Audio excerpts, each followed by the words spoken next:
Hey everyone, I'm back with another video. So today I'm going to be answering some questions that you would ask an author, and I'm an author, so yay! I found some of these questions from the Paris Review, and I thought it would just be fun kind of going through a few of them and answering them. So let's just get started. The first question is, what is the first book that made you cry? I'm pretty sure the first book that made me cry was There's a Boy in the Girl's Bathroom. Does writing energize or exhaust you? I think it's a happy medium, to be honest with you. Writing can exhaust me, but writing can also be really energizing when I've hit that streak of like, yes, this is gold. What are some of the common traps for aspiring writers? Those emails from publishers who are like, if you pay us $2,000, we'll publish your work. You should never have to pay a publisher to publish your work, so don't do it. Does a big ego help or hurt authors? I think common sense kind of answers that question. Obviously, a big ego is only going to hurt an author. If you have an ego where you think your writing is just pure gold, you think that it doesn't need edits, you think that like changing your work is just like, how dare you? You make it very hard for your publisher / your editors to be working with you. And at the end of the day, the publisher needs to have a book that is marketable, is going to be sellable, and isn't going to just tank with 1-star or 2-star reviews. I think big egos get in the way, and you're then kind of labeled as a diva and not the Beyonce type of diva. Did you ever consider writing under a pseudonym? To be honest, no. I was told to probably consider not using my real name, Chantal Gadoury, but I really wanted my last name, Gadoury, to be the name that is on my books. More personally because of the unexpected death of my dad. It's more of my way of honoring my dad. He gave me his name and I want to make him proud. Did I consider it? Yes, because people cannot say Chantal Gadoury to save their life. I understand, it is a mouthful, but at the same time, I really wanted to honor my father, and by sticking to my last name, I feel that I am. Do you think someone could be a writer if they don't feel emotions strongly? I found this question to be really interesting. Anyone can be a writer, but I find that writing emotions, you're feeling them as you're writing them. It's a very bizarre experience because a character could be so upset or so sad over something, but you as you're perfectly fine. I mean, you're in the mode of writing, but you're feeling that heartache, you're feeling that devastation. I don't know if you would be able to portray emotions well in writing, but I mean, everyone can be a writer. We all tell stories in different ways. Have you ever gotten reader's block? Yes.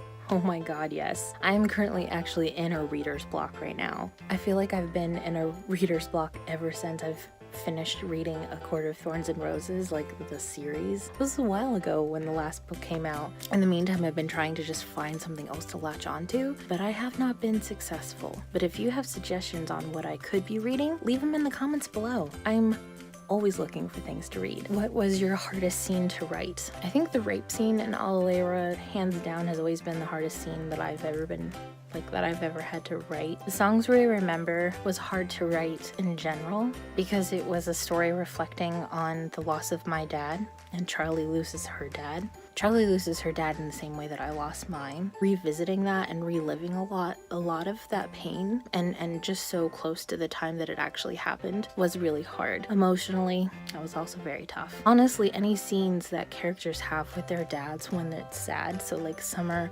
seeing her dad in the underworld, the dream that she has from Morpheus, that was really tough to write because that essentially was me seeing my dad in the way that I hoped that I would see him. Scenes with dads are hard. Do you Google yourself? When I need a photo. I know it sounds weird. So yeah, sometimes I Google myself. Sometimes I'm just curious to know what comes up. Sometimes it's like, oh, what author photo did I use with that? I think everybody does, don't they? Like everyone. What one thing would you give up to become a better writer? I don't know. I don't know what I would give up. I probably wouldn't give up anything because then it wouldn't be an organic experience of becoming a better writer. I mean, if I had to really give up something, I don't have anything worth giving up. Like, There's nothing that I could be like, oh, I'll give you this to become a better writer. Like I could say I'd give up my first published book. Why not? I'd give up 7 Seas of Summer to become a better writer. But that just doesn't seem like a fair trade. Does your family support your career as a writer? My family supports my career. For sure. If you had to do something differently as a child or a teenager to become a better writer as an adult, what would you do? Oh my god. Well, I think I would have made myself write more. And I think I would have told myself to share my writing more, especially with my teachers, to learn how to do better, not to be so stubborn and set in my ways of I write this and only this. What period of your life do you find you write most often about? And that could be like child, teen, young adult, adult.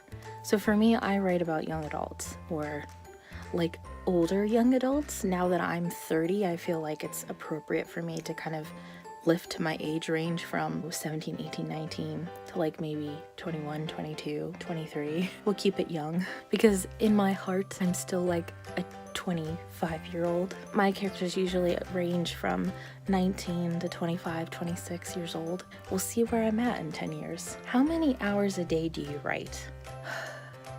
Not enough, to be honest. Not enough.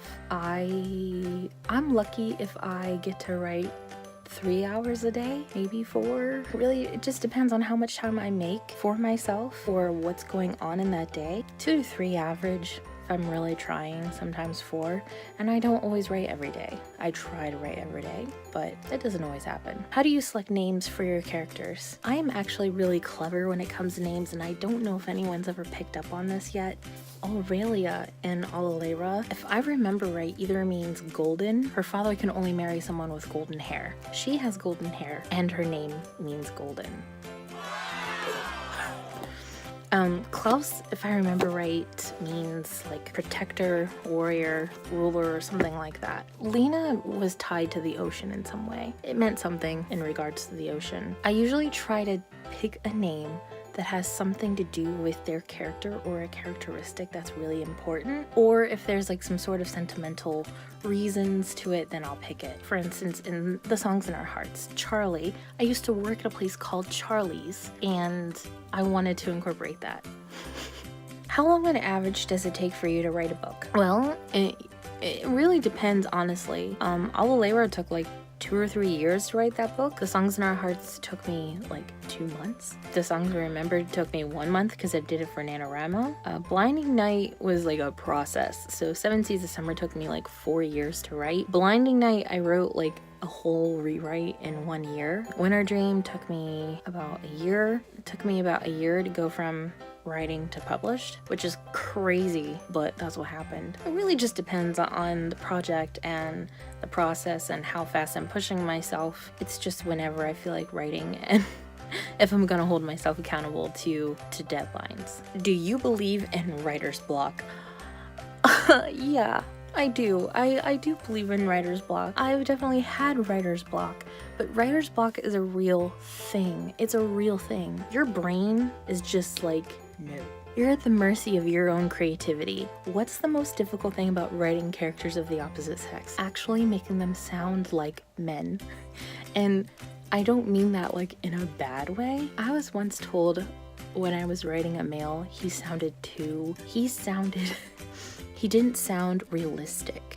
He sounded like a man that a woman had made up, whatever that meant. I always have that comment lingering in the back of my head of like, don't make him sound too like fictional. Make him sound like a real man, which is a struggle because like I don't really know other than what I'm seeing in movies or seeing in TV shows, and obviously those are things specifically created to entertain audiences. Like these characters are designed to fit into a certain formula.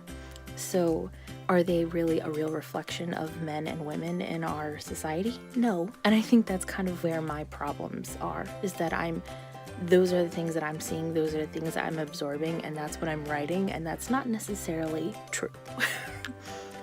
To put it kindly, that's the most difficult thing, is making a man sound like a man and not Chantal's version of a man. So those are some of the questions. There were 50 originally, and I didn't feel like answering 50 questions. That's all I have. I hope you learned a lot about me. I hope this started some engaging conversations that I can have with you about writing, about publishing, about my books. So I'm definitely looking forward to being able to communicate with all of you more. Again, let me know in the comments below if you have any good book suggestions for me, or if you actually have any questions about publishing, about my own experiences. Like, let me know. I am here. Once again, be sure to follow me on my social media. I'll have all the links down below. You can follow me on Instagram and Facebook. And until next time, I'll catch you later.